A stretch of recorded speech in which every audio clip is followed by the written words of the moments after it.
It's time for the 1430 Connection on 1430 WNAV and 99.9 FM, spotlighting news, newsmakers, and important community issues. Now, with this week's edition of the 1430 Connection, here is WNAV news anchor Donna Cole.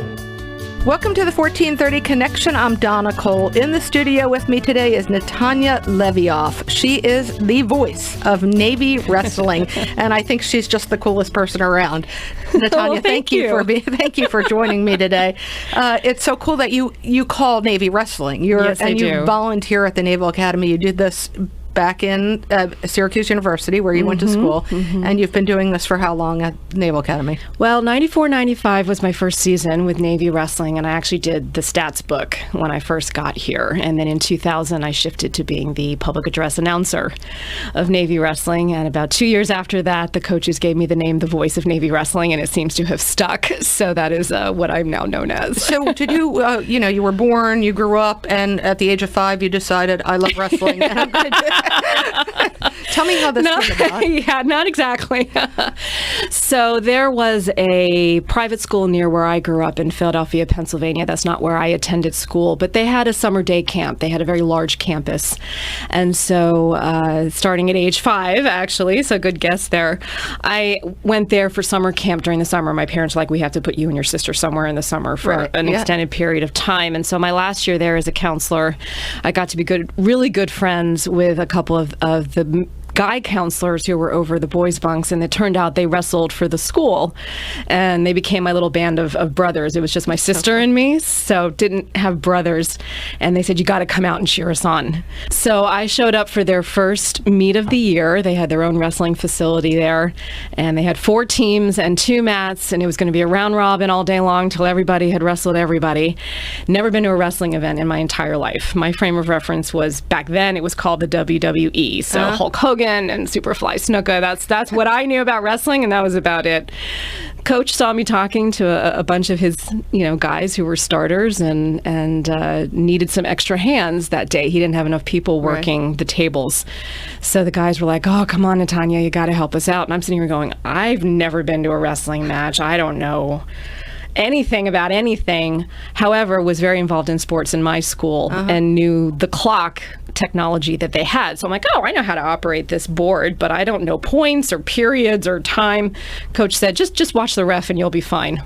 I didn't move the entire day, and I fell in love with it. And even though I didn't go to school there for my high school, I ended up becoming a part-time manager for the team. So when I graduated high school in 1990 and went to Syracuse University, 2 days after being on campus, as soon as buildings were open and school was in, I marched into the coach's office, said, I'm going to be one of your managers. I didn't ask him. I told him, and he took one look at me and said, okay. And so that really started my career in collegiate wrestling. And Syracuse has an unbelievably great communication school. Is that where you were studying? Well, I attempted to do that. Had a little too much fun freshman year.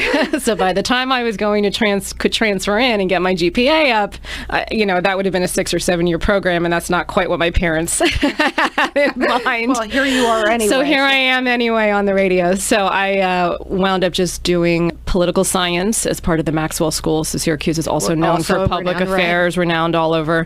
But I did radio news in college, so I kind of got my broadcasting bug fulfilled in a different way. The reason you're here today, though, tell me, you have a title currently that is Director of. I'm the race director for the Travis Manion Foundation's Annapolis 9/11 Heroes Run, and I'm a volunteer with the foundation, and there's over 50 of these runs going on across the country and around the world in the month of September, and all of us who put these runs on are volunteers. Which is amazing that there's over 50 of these runs, because I did a show about this last year. We started out 10 years ago, yes? Overall, yes. The first run was 10 years ago. With one run. One run in Doylestown, Pennsylvania. With not many people. And here you are all these years later. How many people? Overall, it's 50,000 across all the different runs. Annapolis is the second oldest run in the country, and we started out with maybe 100 100 people and ran around Navy Marine Corps Memorial Stadium on that track 3 times. And last year we had over 2,000 participants. This is our 9th year now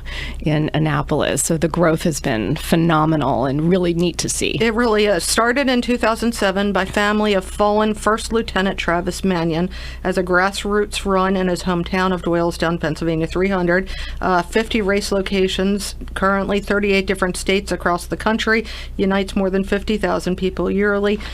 This race coming up with your 10th anniversary marks the anniversary of Lieutenant Manion's and Major Doug Zembiac. They're being killed in combat. That's correct. They were killed in action actually about 2 weeks apart. And they're buried? And they're both buried 2 rows apart in Arlington National Cemetery. Did they know one another? Yes, they did. Okay. And you knew them both? And I knew them both. Okay, we're going to take a short break. When we come back, we're going to learn more about Lieutenant Manion and Major Zembiac. This is Donna Cole on the 1430 Connection. We will be right back.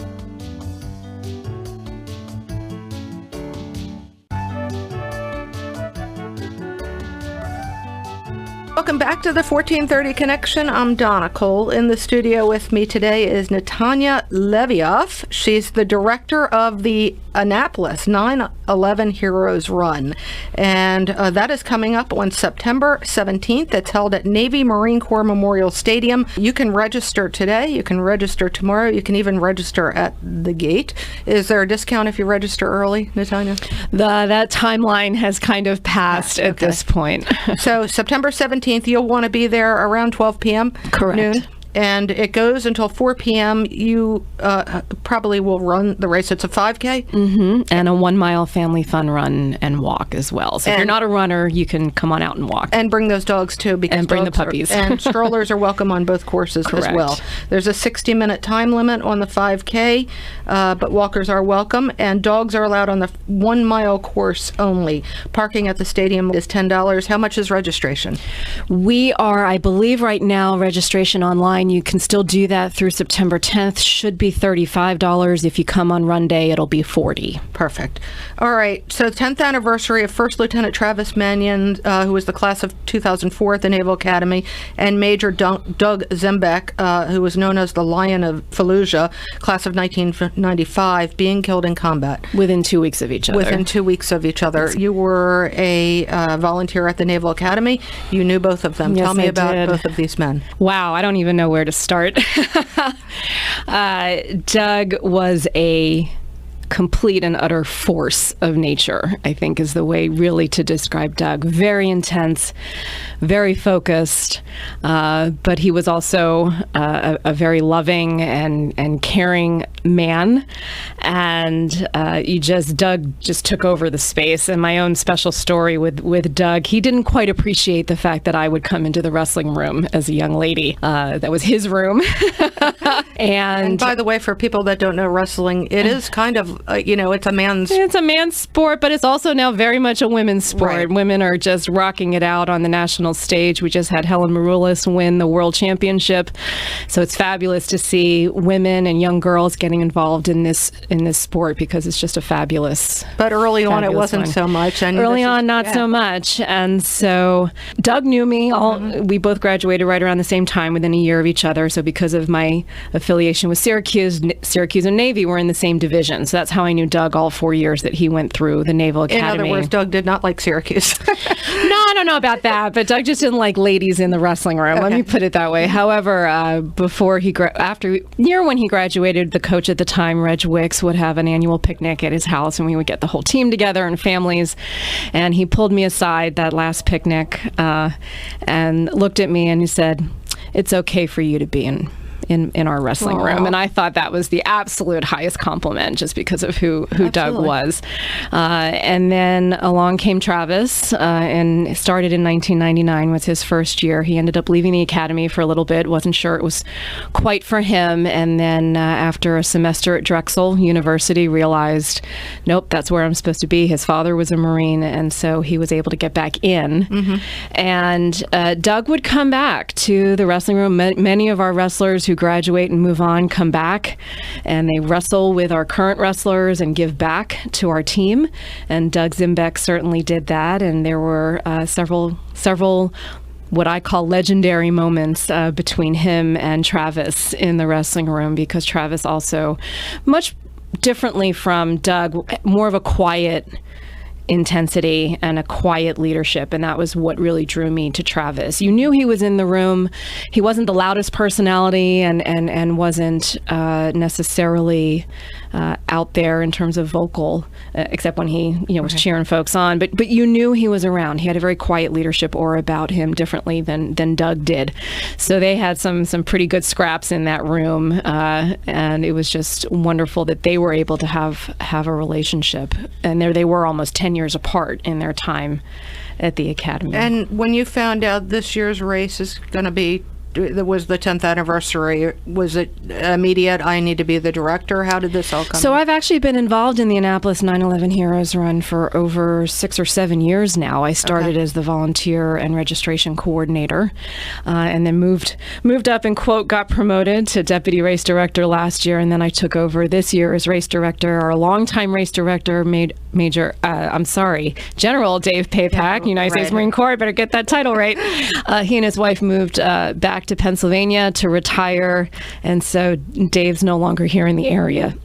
So he ended up handing the baton over to me, and so now I'm the race director. And you welcome the opportunity. I absolutely welcome the opportunity. I think for me, going so far back and having known Travis when he was alive, this is all a deeply personal effort for me. Every program that the foundation does, that his family started, is deeply personal, and so this is my own way of being able to honor him.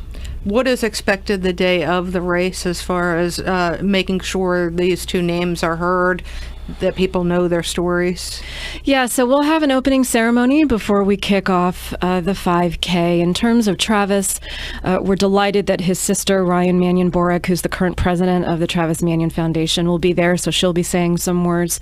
We also have Travis's former commanding officer in Iraq, Lieutenant Colonel Joel Padreer, retired U.S. Marine Corps. He's going to talk a bit about Travis, and we'll be talking a little bit also about Doug during the opening ceremony as well. All right, we're going to take another short break. When we come back, more about the race and these two men who this particular race will be honoring. This is Donna Cole on the 1430 Connection. We will be right back.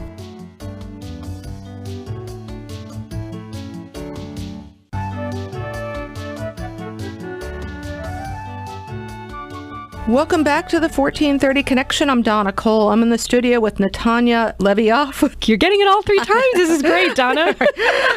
She's the director for the Annapolis 9/11 Heroes Run. It's coming up on September 17th. Registration is open. What's the website for our registration? 911heroesrun.org/Annapolis. This year's race marks the 10th anniversary of the deaths of First Lieutenant Travis Manion. He was in the class of 2004 at the Naval Academy, and Major Doug Zembiac, known as the Lion of Fallujah. He was in the class of 1995. They both were killed in combat. Natanya, you knew both of these men. You just told me up until about 6 months ago you weren't able to talk about their deaths. You now can talk about it. What was that like? You knew both of these men. They died within 2 weeks of one another. Correct. They're buried at Arlington, not far apart from one another. That must have been a pretty rough 2 weeks. Yes, it was a ridiculous 2 weeks, if I can use that phrase. I was at work on a Friday afternoon, and it was about 3:30 in the afternoon. I work in D.C. at the time, and I got a phone call from a Naval Academy number on my desk phone, because I had one of those phones that, you get to see the number. Thought that was a little strange, so I picked up, and it was our assistant wrestling coach at the time, Brian Antonelli, who now is at Blair Academy in New Jersey. And he said, "Do you have a couple minutes?" I said, "Sure. What's going on?" I thought maybe it had something to do with the team. I'm so connected, as I mentioned earlier, with the team. And he said, "I need to tell you something." I said, "Okay." And he said, "We lost Travis." And I remember just kind of screaming out, "No." And my entire staff came running into my office because I hadn't closed the door, and then I waved them off. And that's when Brian told me that he had been killed in action in Iraq by sniper fire, that he was out on patrol and had come under fire, him and his unit. And we're pretty much kind of surrounded, and we're trying to, get help in. And until then, they had to survive what they were in the middle of. And 3 different times, Travis exposed himself in a way so that wounded teammates could either crawl to safety or get pulled to safety. So the first time he was able to pull the wounded unit member to safety. The second time, the wounded member was able to crawl into. He saved their lives. He saved their lives, and actually, on the third time, when he exposed himself to fire, that's when he got taken out by a sniper, and the entire unit got out because of his actions. He was the only one who did not survive that day. And he was awarded the Silver Star posthumously for his actions that day, and those men are alive because of what he did. And then 2 weeks later, on a Friday afternoon, right around 3:30, I was at work, and the phone rang. And at that point, I knew we had lost. I just knew that Brian was calling once again. And I picked up the phone, and I didn't even say hello. I just simply said, "Who?" And Brian told me that we had then lost Doug. And devastation, I don't think really is the word to describe how I was feeling. I had known both these men for obviously a very long time, had been a part of their lives and them a part of mine. And I was at 2 funerals within 2 weeks for them. And it wasn't until about 6 months ago that I actually was able to start telling my own story. Is it cathartic now to talk about it? It is, and whether it's because it's the 10th anniversary or whether it took just this long for me to finally be able to talk about it without actually really breaking down. Right. I don't know. The first time I told the story was at the Navy League for Annapolis. They invited me out to talk about the foundation, and it was on the Marine Corps birthday week, so they were doing a celebration, and both of these men were Marines. And so that was the first time that I had ever articulated what that day was for me. So Doug was known as the Lion of Fallujah. Yes, Why? he was. He was a force in the wrestling room. He was an absolute force in the Marine Corps. And after his funeral, one of his squad members came up to his father and said, "I would follow Doug into battle with a spoon if that was the only thing I had." He was fierce. He was loyal. When you envision the characteristics of a lion and what we associate with that, or a good Marine officer. And phenomenal, not even good, but just a phenomenal Marine Corps officer. He put his men in front every single time. He led from the front, as did Travis, and that fierceness to mission and fierceness to protecting men and doing what was needed was one of the reasons that was the name that he got. Really just legendary, really. These 2 men gave their lives for the country. Yes, you can come on September 17th. The Sunday afternoon, yes. To the 9/11 Heroes Run, and remember what they did. Again, the website for this is? 911heroesrun.org/Annapolis. You're also on Facebook. You have a Facebook? Yes, we do. Annapolis 9/11 Heroes Run. Don't miss it. It starts at 12, packet pickup. You can register now. It sounds like a wonderful day. It's really grown, and we have so many people out coming for our vendor village. Lots of folks who are partners in the community, from Naval Bagels and Mission Barbecue to Fleet Feet Sports and USAA, and we'll have Moonbounce for the kids and T-Ball, and Fast as Lightning is performing as one of our bands, and we also have the Anne Arundel County Police Department's K-9 unit will be putting on demonstrations. So just going to be a phenomenal day, and it's all about bringing the community together. Again, September 17th at the Navy Marine Corps Memorial Stadium right here in Annapolis. 12 o'clock, come early. You can register now if you want. And Natanya, thank you very much for sharing your story and doing what you do. Well, thank you. This is Donna Cole on the 1430 Connection. We will see you next week.